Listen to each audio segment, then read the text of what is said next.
always prepare. I just feel it's good to look at, or if you want to ever read it after the class, it's like a good review. Is this a good angle? Oh, Yeah, yes, I'm sure but it's fine. because last time, because you know, I'm facing forward. Yeah. So last time I think they just Well, you can move the thing however you the want. screen. Okay, Yeah. great. Thank You can you. also lift it up, no, there's not much to lift it up. I on. do. Now, probably in Bring another in something month, high. I mentioned it earlier, I want to have my son Shalom Yes. from London. So I was he's telling you, we could do it be upstairs. upstairs. Yeah, I can hook the computer up to the TV. Okay. And then whatever's happening on the TV, whatever's happening on the computer, they'll see on the TV and hear on the TV. Perfect, Yeah, perfect. Okay, yeah, but it's yeah. not going to be for a few weeks. I'm supposed to get through certain things. Of course. I know. No, it's fine. Yeah, she's giving more. Yeah. Oh, there's more. Yes. So Tammy has my car and my other stuff is in the car. Okay. Yeah. What, she didn't come down with a car? No, she's giving back her rental. A It's whole vehicle. story. Kenny's not feeling well. Oh, She's supposed to really? go to Because I Las just spoke Vegas. to her the other day. She told me. She Yeah. came over this morning. to get the- Oh, Yeah, they canceled their trip to Las Vegas. oh, they did. Yeah, it's a shame. Oh, I'm sorry to hear that. How I should have her a foolish lane. Oh, man. Yeah. All right. Well, I'm definitely going to wait still a few more minutes. So You know, actually, Yeah. while we're at it, you need some. Trova asked me to collect for her if she Okay. comes late. So Okay. I already have this one. You have second two of No, them? because she gave me one. The lady, You gave her two. Oh, I yeah. didn't realize. Okay, so you just need these. two. yeah, and this is for Tova. Thank you. Okay, no problem. All right, so let me. You guys have a lot of people coming down with those yeshiva weeks? This, a lot of I extra visited my people? grandson's their yeshiva week. Yeah. You know, there's an out-of-town yeshiva week and an in-town yeshiva week. Well, this past week or this whole week is YU College, Oh, why you know, but starting next week, then the high school kids are off. Right, So- right. So next they started their. Yeah, yeshiva next last week. And then my son, Rabbi Yefiel, right, from Detroit, he's coming at the end of next week because, you know, the Frumier, like the base, you know, that, Further- they have their own separate. Oh, they have their own Week. separate yeshiva week. Wait, God forbid that one should socialize with, They don't. you know, well, you know what's even better? no, they do it on purpose. I have a niece in like one of the base outfits in Muncie, and they don't even allow the girls to go to any yeshiva week. Oh, my God. Yeah. Oh, my God. Yeah. How are they ever gonna meet if they don't meet each other? I have a grandchild on a plane. Oh. Well, I'm having, my crew's coming next weekend. So Malka, your Rabbi Morris is coming in? He's coming in, he's flying in next Thursday just The to whole Monday. family? Well, the only three at home at this Oh, point. that's true. And so he's leaving Monday morning and Wednesday evening, Ezra, that's my son's right. second son, he's coming in with some other boy from Detroit. Oh, very They're flying down from Providence. They have a direct flight on JetBlue. I thought that was, fabulous. that's pretty Oh, so you're nice. gonna be busy. Yeah. I hope it goes. Okay, so has this begun? I hope. I see somebody there, so I don't know. She set it up. Hopefully it has. Oh, excellent. Okay, we're about to begin. We are going to be discussing some very famous Rabbanim from the city of Tzfat. Okay. Now the lady who asked me the question isn't here today, but so just so you know, so she was curious about, you know, we talked last time about the two Nevi'ei Sheker. Essentially, Nevi'ei Sheker means false prophets, but in English they call it false messiahs. Okay, Mashiach. So those two men from the early part of the 16th century, the David Reuveni, the one who appeared, you know, as if he's some emissary from his brother's, country from the 10 lost tribes, whatever. And then the Shlomo Mocho, who was a Portuguese converso and returns to the Jewish fold, but you know, they both, seem to think or pose themselves as if they are the Mashiach, and that they're going to bring about this final redemption, and this cockamamie thing about, first off, Reuveni goes to see the Pope, and then they go to see the Emperor. Meanwhile, the end result, unfortunately for them, is they are imprisoned, and we know 100% Shlomo Malcho is burned at the stake. It would be an auto da fe. We don't know 100% what happened to Reuveni, but most likely he then died in prison. Uh, Right. But what you just said, they did not profess to be naviation. They professed to be, they were like these miracle men and these amazing things. Not a prophet per se, but they did pretend as if they were the Mashiach, and then the two of them joined up together, so as if one, the Reuveni guy, representing, so to speak, the 10 lost tribes, he's Mashiach ben Yosef, and Mashiach ben David, that would have been Shlomo Mocho. Notice his name, it means like Shlomo HaMelech. It's kind of interesting. Wait a minute, I'm not going to go into a big discussion about Mashiach. Remember I said. I didn't know we were. Thank you. Okay, I just have one so question. quick, because then I want to do something else. Okay. Why would they be in prison just because they're talking? But the emperor saw that they were frauds and that they were stirring up the people. And as a result, that's why they are imprisoned. And then they're finally put to death. Now, so I wish I got the lady's name, but the lady sat over there. So she wanted to know, well, where is this idea of having two Mashiachs? Where does that come from? It is not from Yechezkel, she said, but it is from the book of Zechariah. It's not stated there before Hesia, it's a reference there to something called these craftsmen. I actually brought my son's, I have other ones, but this is so lightweight. So I like to bring so if you should care to, look it up. It's in chapter 2 of the book of Zechariah. And then he says he sees a vision. He sees 4 horns, but the 4 horns represent the 4 countries that, so to say, will enslave the Jewish people, like Babylonia, Persia, Greece, and Rome. Okay. And then he says later on, is Pasuk Gimel, 3rd Pasuk, and there Hashem shows me also Arba'ah Charashim, which is translated as 4 craftsmen. That's it. It's in the Gemara of Sukkot, of all places. It appears. So who was it referring to? So then they say that these 4 craftsmen, who are they? One will be the Mashiach ben Yosef. One will be the Mashiach ben David. One is Eliyahu, who is going to announce, or bring the Mashiach, at the right time. And somebody called the righteous priest, which they say could be like Malki Tzedek. Remember, he was the high priest of Jerusalem, whatever. I don't spend a lot of time thinking about this. I feel when God wants to send the Mashiach, he will, So, that's why I just don't engage myself, with spending any time, but some people like doing these things. But so I'm giving you just the source, but it really does not, because I have to tell you all my years going to school, right, through high school, and I went to Stern College, I don't ever remember this discussion about this. It just wasn't relevant. We studied texts, explanations. I don't go into some unknown future. Now, I do know that one of the 13 principles of the Rambam, is that you believe in the Biat HaMashiach. But just because you say, I believe in it, okay, it's whatever Hashem will like to send them. All right, guys. All right, last question about this. I don't want to discuss it anymore. This is a little kind, while we're talking about Mashiach, someone yesterday told me that Hashem withheld the Torah until Mashiach comes. Yeah, do I know? I am not But did you ever hear a it? prophet.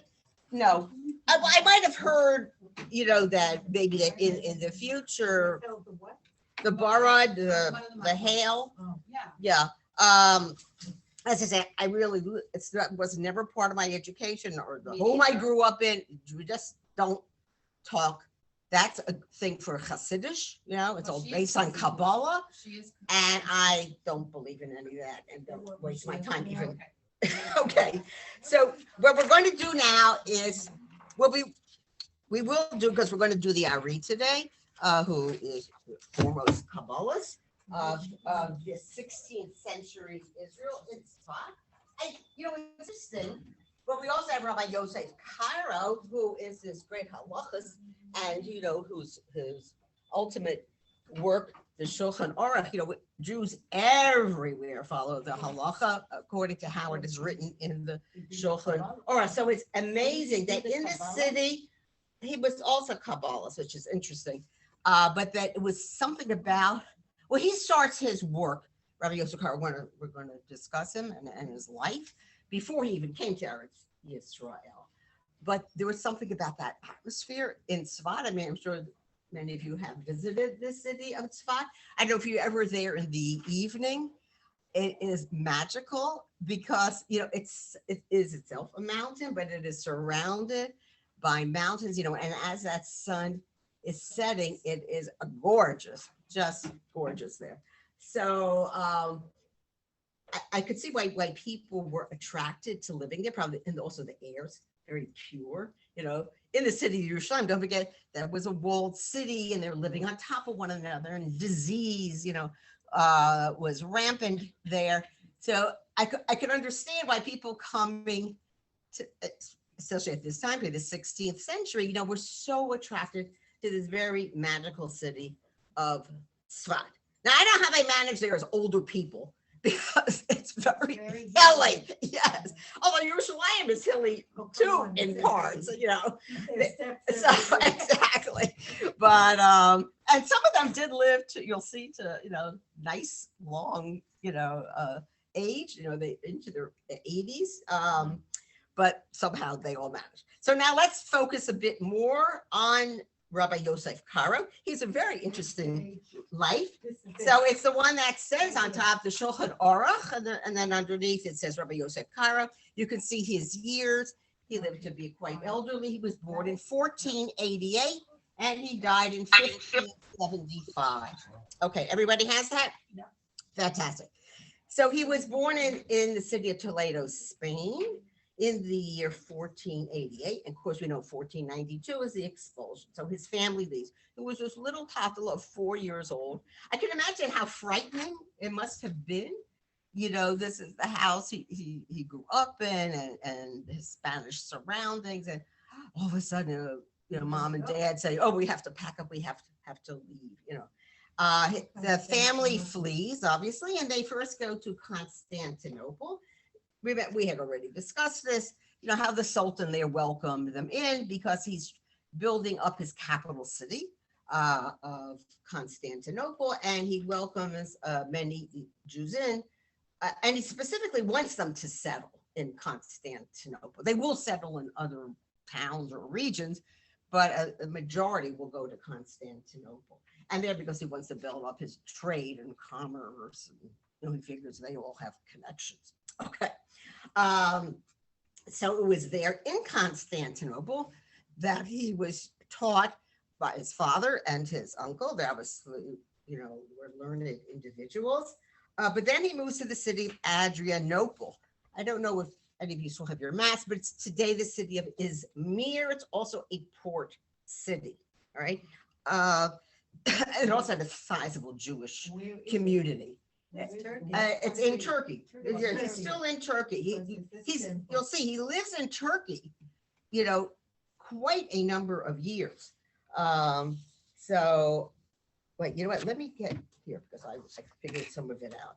He stays here till he's 47. He lives in Turkey, right? 4 years old. He leaves, Toledo, Spain, and then he's going to spend, so it means like 43 years then, he's going to be spending living in Turkey, amassing his knowledge. He's also going to start some of his writings while still living in Turkey. Okay. He goes to Israel in the year 1535, and there he arrives in Tzfat.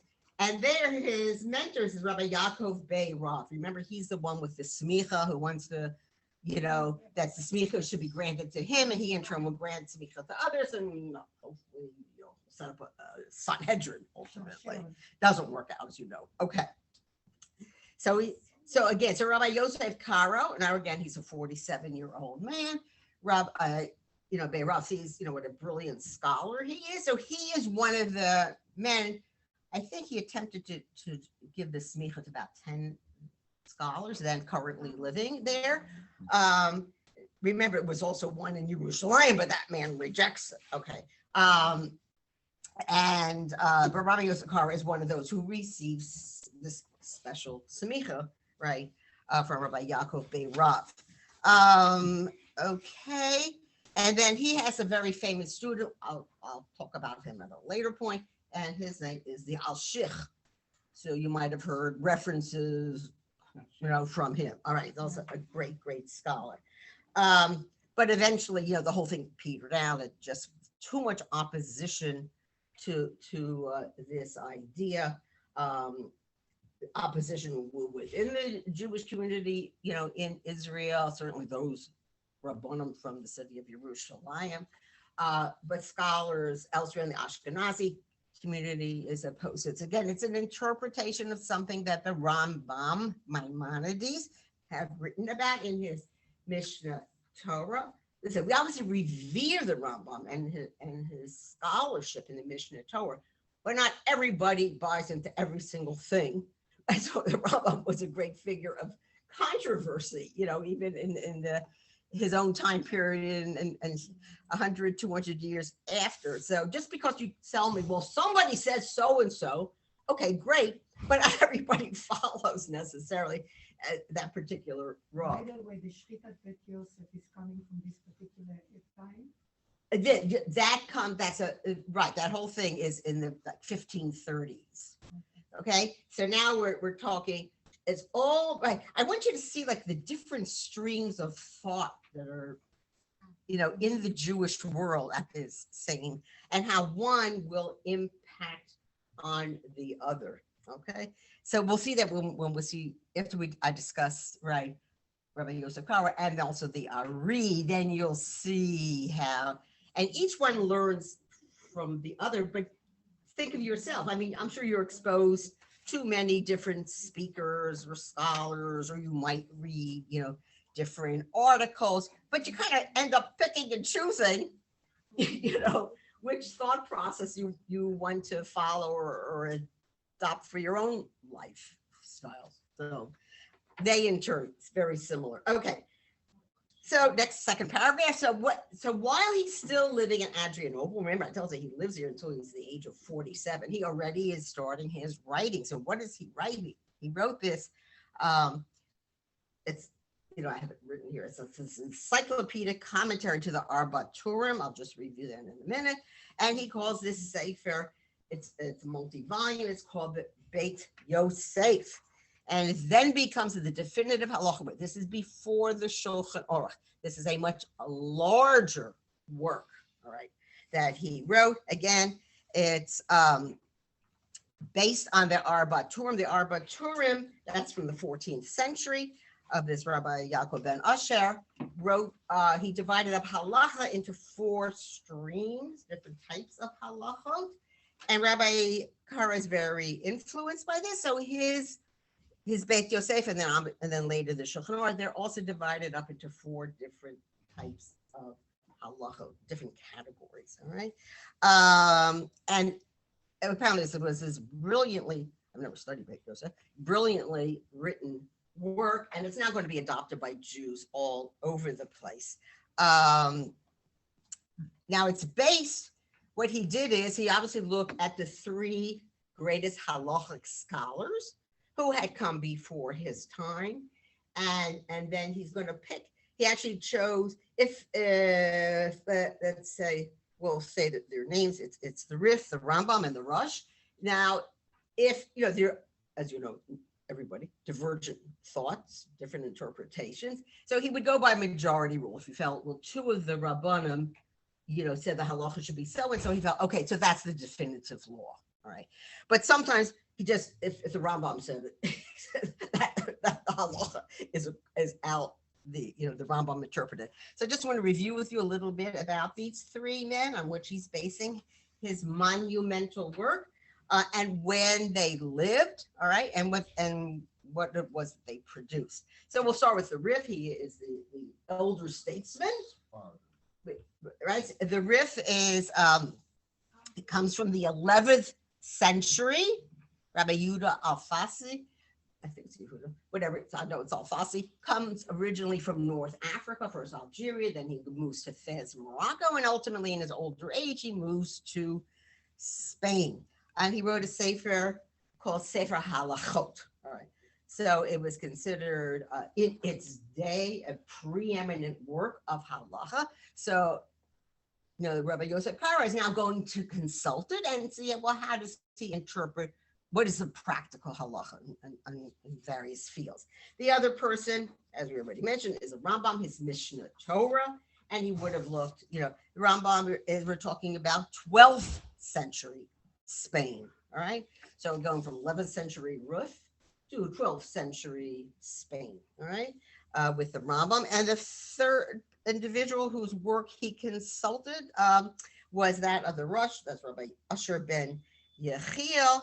He is the Rav, if you'll remember, he's the one who had been a German Rav. This is in the 14th century, a lot of problematic time period in Germany. He leaves and he goes to Spain, and he brings with him the Tosfos method, of analyzing the Gemara. And so we have many of his responses, so we know what his views on halacha, how halacha should actually be practiced. So this is what he's going to look again at these three main sources. I mean, I'm sure he might have looked at other possible works, or there was a lot of responsa going on over these several centuries. But these are the three key individuals who he feels are most authoritative. Is the Rosh an Ashkenazi or Sephardi? Well, he's really Ashkenazi, but he came to settle in Spain. So he obviously may perhaps have adopted. He's known mostly for fusing those two trains of thought methodology. Again, I told you he's most famous because he brings the Tosfos method of analyzing the Talmud to Spain. Up until then, they were not as familiar, with that explanation. Okay, so when Rabbi Yosef Karo is coming now to write, first this debate Yosef before the Shulchan Aruch, he is now meshing in his work different interpretations and customs, both from that Ashkenazi world and the Sephardic world. Now he's from the Sephardic world, Rabbi Yosef Karo, but he obviously holds up the Russian such great esteem, and he's studying his work. So when he writes his ultimate work, which now has come down through the ages, mostly as the Shulchan Aruch, was what these men study. Women too, I remember studying the Shulchan Aruch. It's a blend. So you can understand why it then becomes palatable, acceptable in the entire Jewish world, because it's not just a Sephardic work, it's including the halachic interpretations of the Ashkenazi world as well. Okay. Oh, and just so you know, as my husband and I was paying attention, he was listening to a shiur, what had to do with kashrus, and he's mashgiach. So I was like semi-listening to it. I thought talking about the Machaber. I said, well, who is the Machaber? The Machaber is Rabbi Yosef Karo. So they were making quotations, from the Shulchan Aruch, but they kept on referring to him as the Machaber. So should you ever go to a lecture or read an article and they talk about the Machaber, it's Rabbi Yosef Karo. Okay, let's go on. Next page. Okay.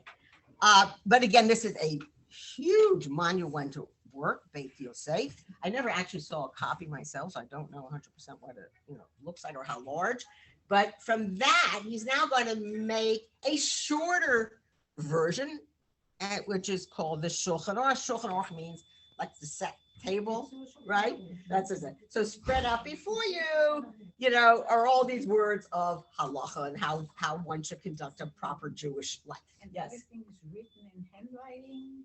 At this point, things are going to be. He probably initially does write it by hand, no typewriters or anything, One copy. But no. But this is already the age of the printing press, so it will, within a short time, be printed and disseminated throughout the Jewish world. Okay. So again, the Shulchan Aruch says it's first published in the year 1565. Remember, there are printing presses especially in Constantinople, as well as after this unit will turn to Italy, and then that was a great center of Jewish printing houses. So it would have been printed in Italy, and I told you, and then dispersed throughout the Jewish world. Obviously, he was a preeminent scholar, and Jews throughout, the known world heard about him, and everybody wanted this work. And as I say, he'd appeal both to Ashkenazim as well as Sephardim. It was accepted everywhere. My husband happens to own a Shulchan Aruch set. I think my father bought it for him. That's a really large volume, and then it includes other commentaries, within it. Now, the Shulchan Aruch that you are probably most familiar with is the Kitzur Shulchan Aruch, which takes it, like, refines everything to its barest essence, and that's what I remember studying it, learning it. I think it must have been high school. I don't think elementary school, but high school, I remember, learning from the Shulchan Aruch. But it is based on a larger work called the first Shulchan Aruch. And I told you, again, I guess you could find it in maybe smaller volumes, but my husband's got this like large one, like those similar inside, like to those big Gemaras they used to be published. And it's a multi-volume set. It's not just one sefer. Kitzur Shulchan Aruch is in one volume. Okay. Okay. Again, he doesn't necessarily say what his sources are there. His other work would have. So again, it was a quicker reference, resource, than his original Beit Yosef. All right. Okay.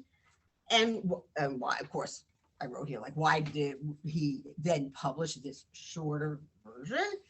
So that anybody wanting to know Shabbos, well, how do we deal with this particular issue on a Shabbos? What is the halacha? So you could then look in the Shulchan Aruch and find your answer.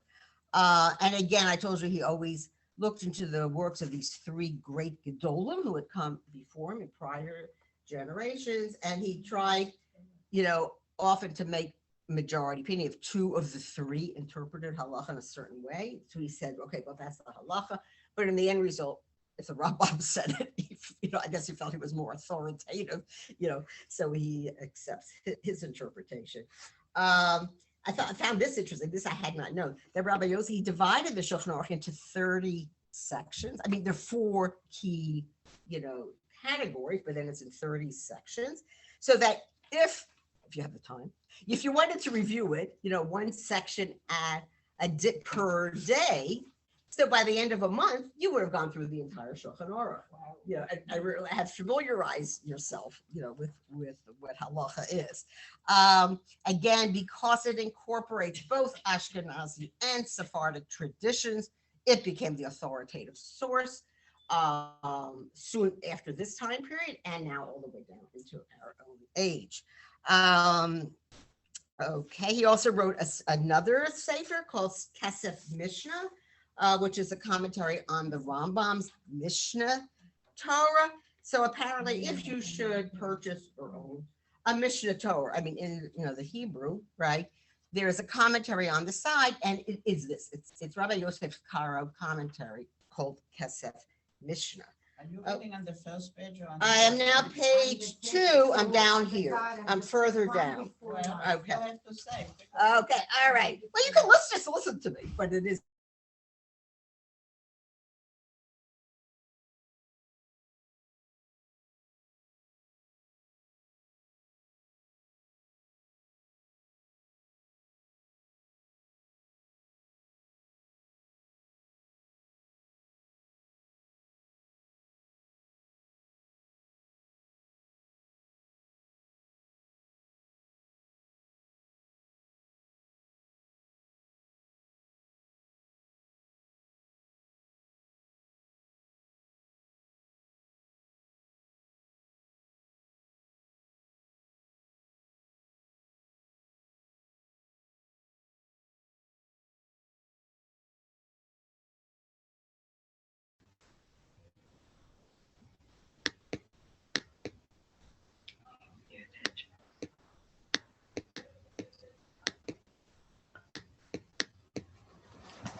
I'll miss because we have the luncheon. Sarah, I'm so sorry. I got your message too late.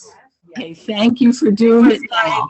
2 minutes ago, I looked at my messages. I really apologize, but it is going to be recorded. Okay, I know where it stopped. It was about halfway through the class. Okay, okay. I appreciate your hanging around. Okay, Thank you. I'm going to Thank end this now and switch to Rabbi Yasgur's. okay. Okay, bye. She's very good. I'm so